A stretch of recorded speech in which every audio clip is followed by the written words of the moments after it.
A car chase started here in Brooklyn Park Monday night when police say someone called in a suspicious person trying to steal a catalytic converter off a parked van. The suspect fled into Minneapolis where the driver lost control, crashed, and was arrested by police. Catalytic converter thefts continue to be a problem for Minnesota cities, contributing to higher crime rates. Here's how the numbers stack up in our area. In 2022, Brooklyn Park counted 330 catalytic converter thefts. Brooklyn Center had 107. New Hope had more than 16. These numbers are catching the attention of lawmakers. A bill in the Minnesota House would make it harder to sell catalytic converters without vehicle ID numbers. It would require more extensive documentation and training for dealers. One of the things that we never talk about is how much the cities who are taking, we just heard Coon Rapids, 1 report a day. This is a tremendous cost to each of our local communities. Opponents to the bill say scrap dealers are already highly regulated and should not face penalties. The city of Golden Valley and the Robbinsdale School District are teaming up on a flood mitigation project, one that will require moving an elementary school playground. The playground at the C School will be moved so officials can address flooding in the Decola Ponds neighborhood. Golden Valley officials plan to install an infiltration basin, one of several flood reduction measures. What we're trying to do here is create some new flood storage within Wildwood Park and the C School property and divert some of the stormwater into that area so that it's not ending up in people's homes and basements. The project is estimated to cost a little over $3 million. The DNR will provide $1.3 million of that cost. There will be no special assessments, though, to the residents. Like many other kids, the 8th grade students at Plymouth Middle School endured a pandemic that consumed 2.5 years of their lives. Then, when many of them were just beginning middle school, they were shaken by something much different. Our officers heard what they recognize as gunshots within the building.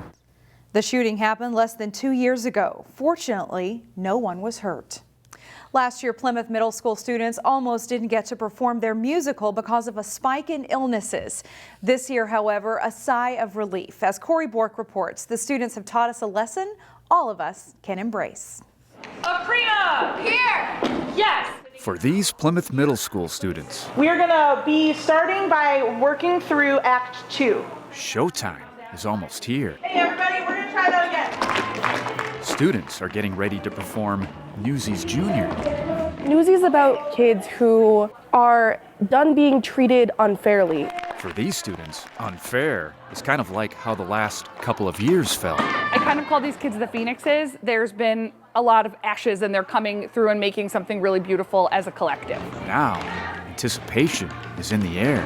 Yeah, I'm ready for this. I feel definitely more confident than I did last year. And attitudes have changed. We just felt like this was something that is a really positive thing that all of our kids have been working on together for the past 3 months. They've put in hundreds of hours of rehearsal. They came in almost every day over winter break. They've come in after school, before school, on weekends. And it's just been really exciting to see. For the first time in what seems like a long time, these students feel like students again. It's just great to have a bunch of people in this giant cast that all like being here and like knowing what they're doing. So how do they feel getting ready for the big show? A little stressed, but I think it's gonna be fun. I'm feeling a little bit nervous, but also feeling really confident. If all the world's a stage, these students have already proven they can fill a vital role. They're kind to each other and they're really proud of what they're putting out there. And I feel like we owe it to them to give the love to them that they're so generously giving out to us by this show. Corey Bork. Strong finish, strong finish. CCX News. Plymouth Middle School's performance of Newsies Junior runs January 26th through the 28th, and it's held at the Robbinsdale Middle School Auditorium.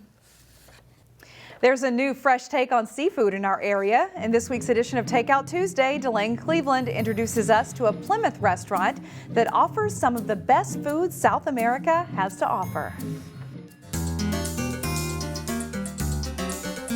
I want people to walk in and feel like they're at South America. It may be the middle of winter, But at Ceviche Seafood House in Plymouth, Here's the fresh sea bass we use for ceviche. the goal of owner Cindy Shu is for customers to feel like they're in the Peruvian Amazon. And I travel all around the world. Peru is the only place that I find I love everything they have. That love of Peru and its cuisine is what inspired Shu to open the restaurant earlier this month. Peruvian food, they use really fresh seafood and fresh ingredients. That's what I love about it. The sign here says showtime because the food that they prepare in this kitchen is an event in and of itself. Shu and her father helped develop the menu, which has a diverse mix of items from Peru, China, Japan, and Spain. Each dish has the perfect mix of ingredients to make the flavors pop. A lot of people say we made the best ceviche. The signature item is the ceviche, which uses fresh sea bass, lime juice, and a citrus-based marinade known as tiger's milk. I actually have it on Mexico every time we go down there. And I love it. So I thought, well, let's try it out. Other signature dishes include the grilled octopus, the seafood rice, and yes, you can even satisfy your sushi craving here. Very different. Yeah, to get the word out, it would be really a good thing because not everybody goes to Peruvian restaurants up here in Minnesota.